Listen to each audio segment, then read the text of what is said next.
Welcome to the Deep Dive. Great to be here. Our mission today, well, it's to unpack this really fascinating stack of source material you've shared with us. That's right. We're going deep into some pretty challenging ideas, cutting-edge tech stuff, swirling around the Fourth Industrial Revolution. We'll be exploring potential futures for humanity, this provocative landscape of brain-computer interfaces, BCIs. Yeah, that one's definitely provocative. And also, innovative ways you can actually engage with and maybe even monetize knowledge in this digital age. Exactly. Think of this as maybe a guided tour through some concepts that really make you think. A shortcut, maybe. Yeah, a shortcut. We've got sources looking at, well, the future of human evolution meeting AI, Right. especially focusing on BCIs. There's one perspective in there that's, let's say, designed to make you stop and question things. Okay. And then we'll shift gears a bit, look at something more concrete, a specific Fourth Industrial Revolution utility ecosystem. The 4IR ecosystem. Yeah, detailing a platform that's actually built for AI knowledge exchange.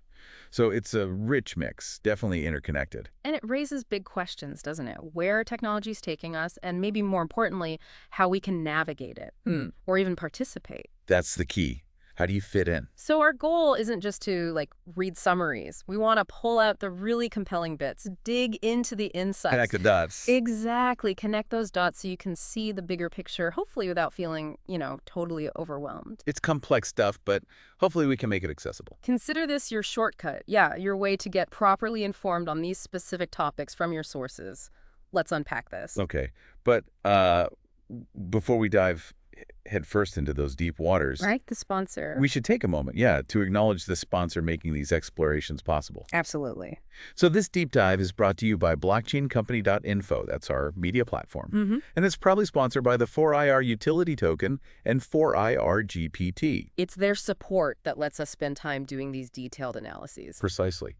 And you can learn more about that whole 4IR utility ecosystem, which actually connects a lot of the ideas we'll touch on. Where can people find that? You can visit 4irtoken.com, and importantly, you can sign up to 4irgpt.com. 4IR GPT. That's their first flagship platform, right? The one for AI knowledge exchange. That's the one, designed specifically for AI knowledge exchange and, interestingly, trading.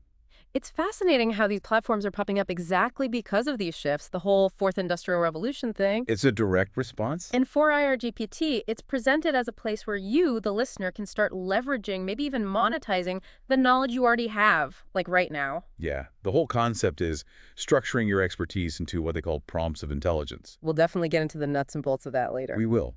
But it's a concrete example, isn't it? Participating in the knowledge economy, but through an AI lens. And supporting platforms like this, well, it supports deep dives like ours, bringing insights to you. Exactly. Okay, ready to jump in. Let's do it. So, first major topic from the source material. And you weren't kidding, it is provocative.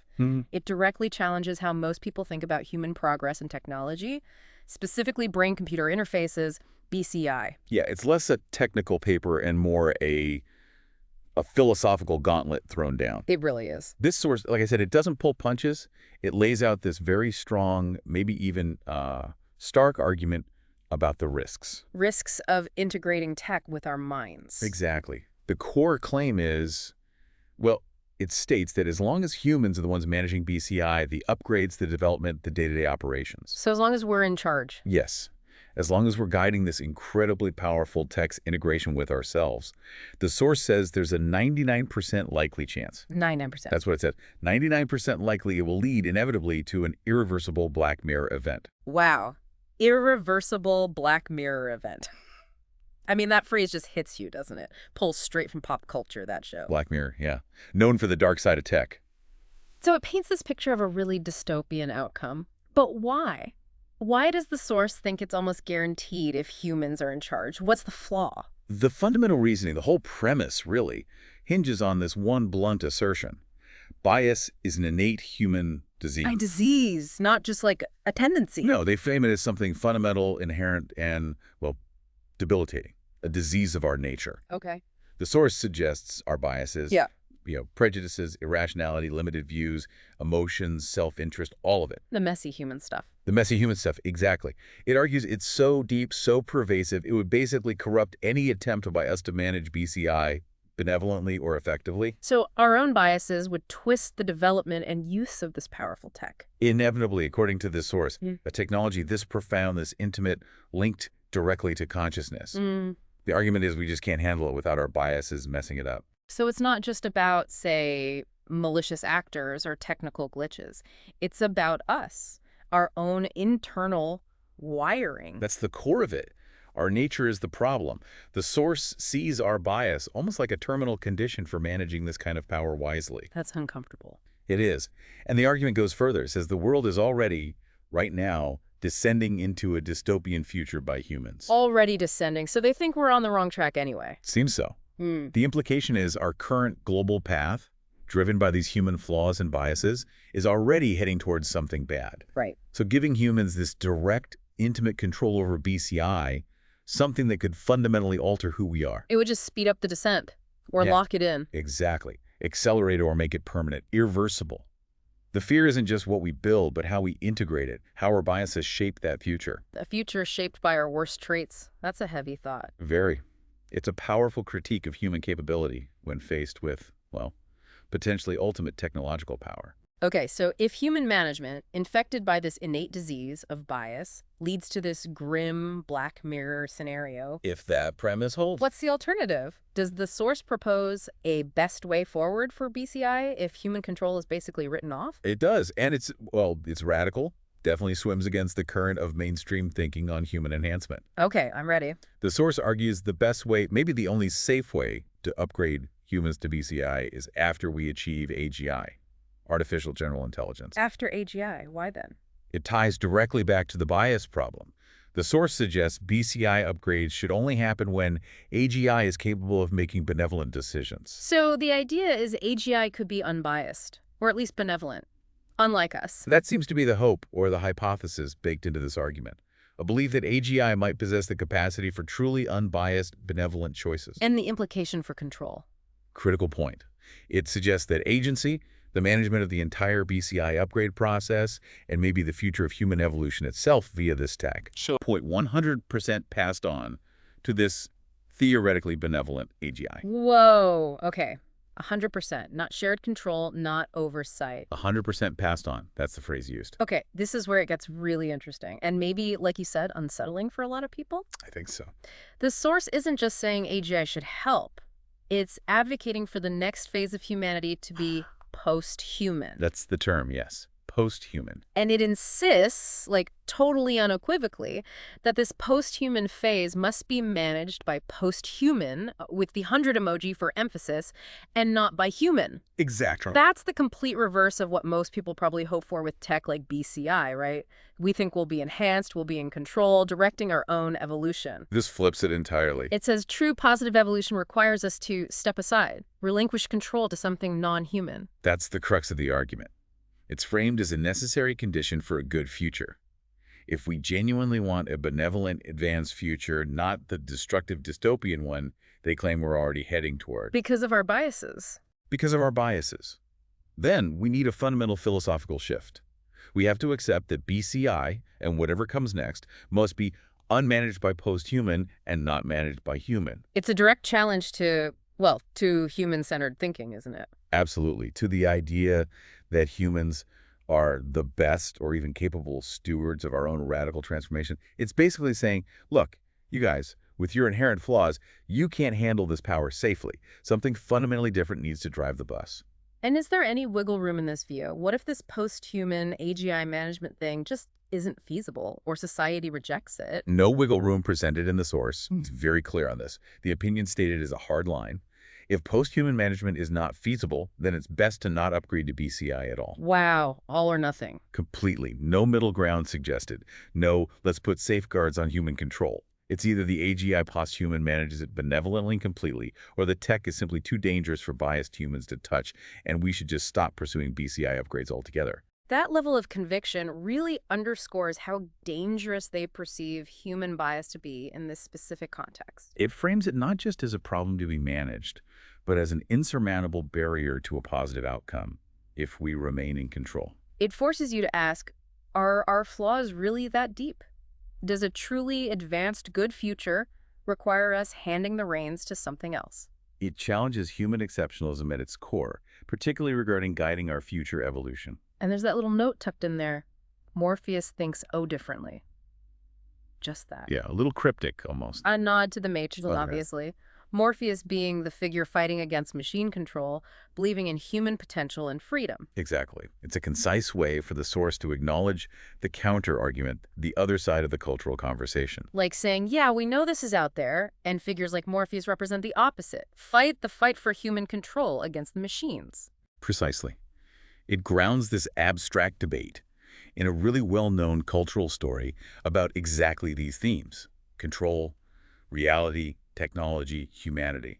It acknowledges that not everyone buys into the necessity of post-human management. It adds that flicker of recognition, connecting it all to a story many people know. Reminds us these aren't just ivory tower debates. These ideas are out there in culture, being wrestled with. And then the source brings it right down to earth, doesn't it? With that anecdote about Alexander Wang, the X-Scale AI CEO. Yes, that comment someone made. It serves as a kind of real-world reaction, maybe illustrating the kind of thinking the main source is worried about. What was the comment again?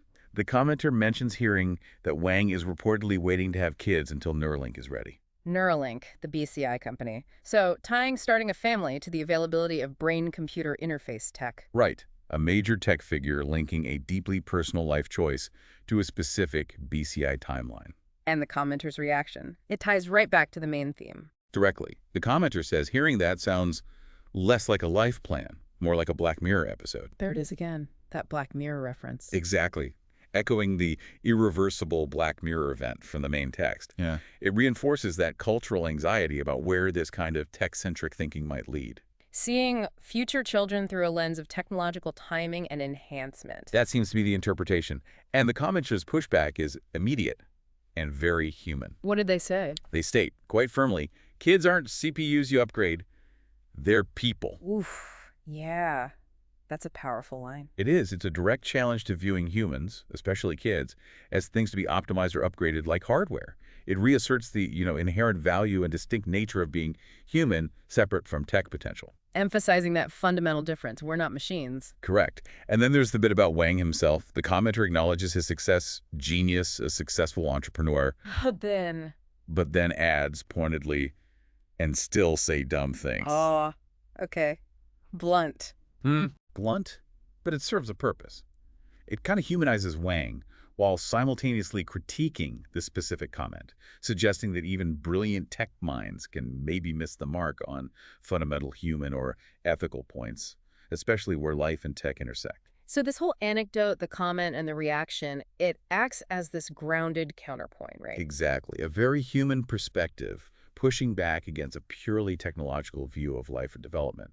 It forces you, the listener, to really feel that tension. The tension between the amazing possibilities of tech and, well, core human values. What stands out most to you when you put all these pieces together? The radical AGI idea, the bias critique, this anecdote. For me, it's the sheer contrast. It's dramatic. How so? On one side, you've got this huge, almost bleak philosophical argument saying humanity's so flawed by bias, we basically can't be trusted with our own future via BCI. Right, needing a benevolent non-human savior, essentially. Yeah, high-level abstract challenge to human agency itself. Then, bam, you get this very specific, relatable reaction to a comment about kids in Neuralink. Met with that forceful, kids aren't CPUs. Exactly. A grounded defense of just being human, arguing people are different from machines. Full stop. So it creates the space for the listener. It forces you into this crucial reflective space. Where do you land? Do you buy the argument that human bias is just too big a problem for powerful tech like BCI, making non-human oversight maybe the only safe path? Right. Or do you lean more towards that inherent value of being human, arguing tech has to serve us and our values, even if it's messy or slower? The sources give you both ends of the spectrum. They really do. Radical tech pessimism about human capability versus a defense of basic human identity against a tech framing. It perfectly captures that deep tension running through the whole 4IR discussion. Okay, it's clear these discussions about the far future, BCI, AGI, they're profound, maybe a bit mind-bending. Definitely ought to chew on. So let's shift gears slightly. We're moving from those big philosophical questions to something more immediate, more tangible, presented in another source. Right, the 4IR utility ecosystem. Exactly. This gives us a different angle on how tech is shaping things now or very soon. within this fourth industrial revolution context? So the fourth industrial revolution, 4IR, it's generally seen as this current wave of tech change, right? Where physical, digital, biological lines get blurry. AI, IoT, blockchain, biotech, all merging. All converging and interacting. This source zooms in on a specific ecosystem built for this 4IR world. And the key parts mentioned. It focuses on two main components, the 4IR utility token and 4IR GPT. They're presented as linked parts of this system, designed for specific activities and value exchange in the 4IR era. An environment for interacting in this new landscape. Let's start with 4IR GPT. The source calls it the first flagship platform. What's its main job? Its core purpose, according to the source, is pretty specific. A platform for AI knowledge exchange and trading. Okay, AI knowledge exchange and trading, not just sharing info, but trading it. That's the intriguing part. It's framed as more dynamic than just a forum or repository. It's a space where users actively interact with AI-related knowledge, share it, and this is a key, potentially assign value to it and trade it. How does that trading work? How do you package knowledge so it can be traded? This is where the AI connection gets really practical. The source says the key mechanism is monetizing your knowledge today through prompts of intelligence and your domain expertise. Prompts of intelligence. Yeah. The idea is users package their specific knowledge, their unique insights, their professional expertise from basically any field. Into prompts, like the instructions you give an AI. It seems like more than just simple chat queries. The term prompt media engineering is used. Ah, okay. Engineering suggests something more crafted. Right. It likely involves creating specific, maybe complex instructions, structured inputs, maybe even data sets, designed to get valuable results from AI systems. Or perhaps the prompts themselves are the package expertise that others can use via AI. So the prompt becomes the unit of value. Not just raw knowledge, but knowledge structured and engineered for an AI context. That seems to be it. These engineered prompts are like the goods in this knowledge marketplace. And these can be exchanged or traded on the platform. That's the idea. You take what you know expertise in, as they say, just about anything, structure it as a valuable prompt, and others might want to acquire it. To gain insights, generate content, solve problems using AI. Exactly. And prompt media engineering is highlighted because crafting effective, valuable prompts is the skill. That's how you create and capture value there. Turning your brain power into a deployable, monetizable asset in an AI world. That's a good way to put it. It creates a direct path from having intangible knowledge to structuring it as a prompt and then potentially earning from it in this digital market. It taps into that whole knowledge economy idea. But specifically uses the current AI interaction model prompts as the medium for value transfer, making your knowledge work for you in a new digital format. That's a really concrete application of 4IR ideas at the individual level, much more grounded than the BCI AGI stuff. Definitely brings it back to the here and now. Yeah. What can you do with current AI tools and platforms? Okay, as we're exploring these new platforms, let's pause for a moment for our sponsor again. Right. Just a reminder that this deep dive is brought to you by blockchaincompany.info, our media platform. And sponsored by the 4IR utility token and 4IR GPT. You can find out more about the whole ecosystem at 4irtoken.com. And importantly, you can sign up to 4irgpt.com to actually explore this knowledge exchange platform. Which leads us nicely into the next bit. The source actually details strategies, right, for users on 4IR GPT, how you, the listener, can use it for growth. Exactly. It's not just, here's the platform, it's here's how to engage. It starts with that clear call to action. Sign up to 4irgpt.com. Simple enough. Is there an incentive to do that? Yes, and it's crucial for getting people started. The source states listeners who sign up get 10 free credits that allows them to start their prompt media channel. 10 free credits. So no cost to just try it out. Right. You get these initial resources specifically to start creating prompts, building your channel, experimenting with offering your knowledge. It lowers that barrier to entry significantly. A zero-risk way to dip your toes into prompt media engineering. Exactly. Those 10 credits are like your seed capital for learning the ropes. And the source also mentions upcoming 4IR credits giveaways. What's the idea behind those? Yeah, those are framed not just as freebies, but as a way to help listeners become more smarter in prompt media engineering. Ah, so the credits help you learn. That's the implication. More credits means more practice, more experimenting, more refining your prompt crafting skills. Which is key to actually succeeding in monetizing your knowledge. Precisely. Yeah. Mastering the platform, figuring out what prompts are valuable, that comes from practice. So the giveaways are positioned to help you monetize any knowledge, insights, and professional domain expertise they have on just about anything. They're like educational fuel. It really frames the platform around your benefit, doesn't it? Helping you get smarter in this area and earn from what you already know. It does. It shifts the focus from just consuming to actively deploying your own intellectual capital for value, using what you know in this new AI-centric way. Now, what about people who are already out there creating content, say on YouTube? Does the source address them? It does. Specifically, it highlights two key benefits for existing YouTube channels, showing how 4iGPT can work with what they're already doing. Okay, benefit number one. First, it's presented as another revenue source to boost their YouTube income. How? Not YouTube ads, presumably. No, it's through offering deeper insights and paying subscribers they attract by announcing their 4iRGPT prompt channel in their videos. So use YouTube to drive traffic to 4iRGPT for premium content. Exactly. Funnel your audience to your 4iRGPT channel, offer them something extra detailed prompts, exclusive knowledge, interactive tools, and attract paying subscribers there. Makes sense strategically. Use the big platform to find dedicated users for the specialized one. What's the second benefit? The second benefit works the other way around. It's about audience growth and amplification. Announcing your 4iRGPT channel on YouTube Yes. also amplifies their YouTube channel on 4iRGPT, leading to more potential YouTube subscribers who discover them. So people on 4iGPT might find your prompts, like your stuff, and then check out your YouTube channel. That's the idea. Having a presence on 4iRGPT exposes you to a new audience already interested in AI and knowledge exchange.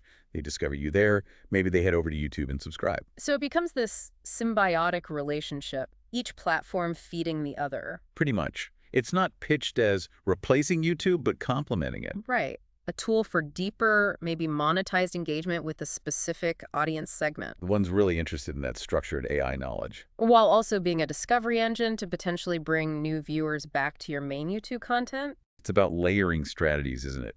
Using different ecosystems. Add a monetization layer with 4iRGPT prompts, interact differently, and use it to find new eyeballs for your videos. It shows how individuals, creators, can strategically use these platforms together to scale their reach, deepen engagement. And diversify income by packaging their unique expertise in new ways for this AI age. It's a very practical example of navigating the 4IR, totally different feel from the BCI debate. Absolutely. From the deep future risks of human bias to concrete steps for knowledge monetization today, shows the sheer range of things happening. Okay, we have covered a lot of ground. We journeyed from, well, the philosophical abyss, really human versus post-human control of BCI. Grappling with that innate bias idea, the potential for dystopia. And that radical suggestion AGI might be the necessary steward for our evolution. Phew! Yeah. And then we landed firmly on the practicalities of navigating, even monetizing knowledge right now in the 4IR era, using a specific platform like 4IR GPT. We went from the far future to immediate action you can take. Hopefully everyone listening has pulled out some valuable insights from all that. I think we saw that really challenging perspective on human capability, right? And the bold proposal for a future potentially managed not by us. Rooted in that critique of human bias. Deeply rooted there.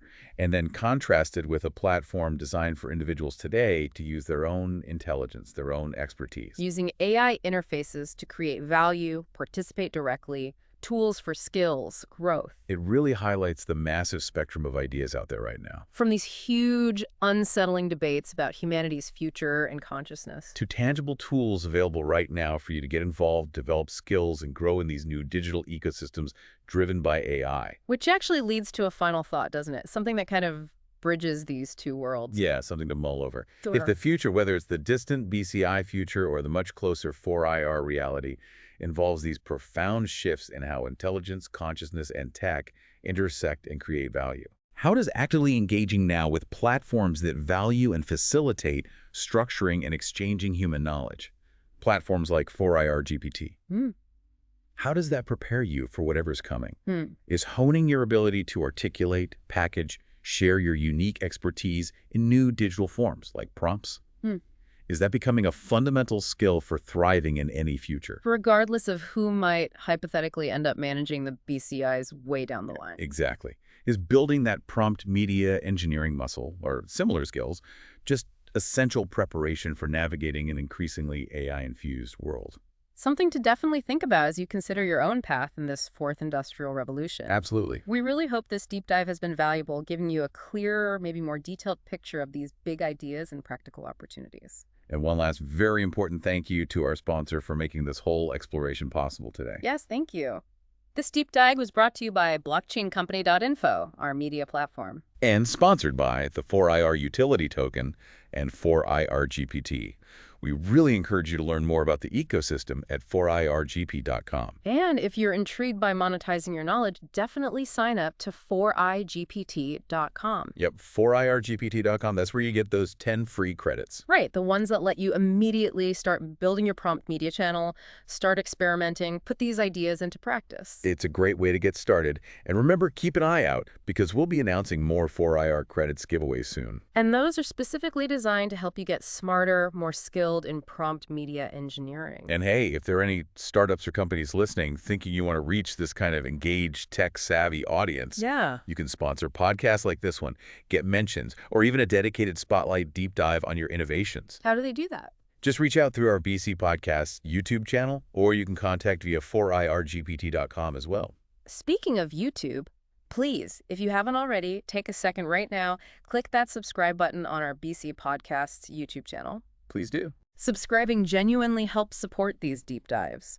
It makes sure you stay informed about future episodes, and you won't miss those 4IR credits giveaways we mentioned. Your support keeps us going, bringing you these analyses. Thanks so much for joining us for this deep dive. Yeah, thanks everyone. See you on the next one.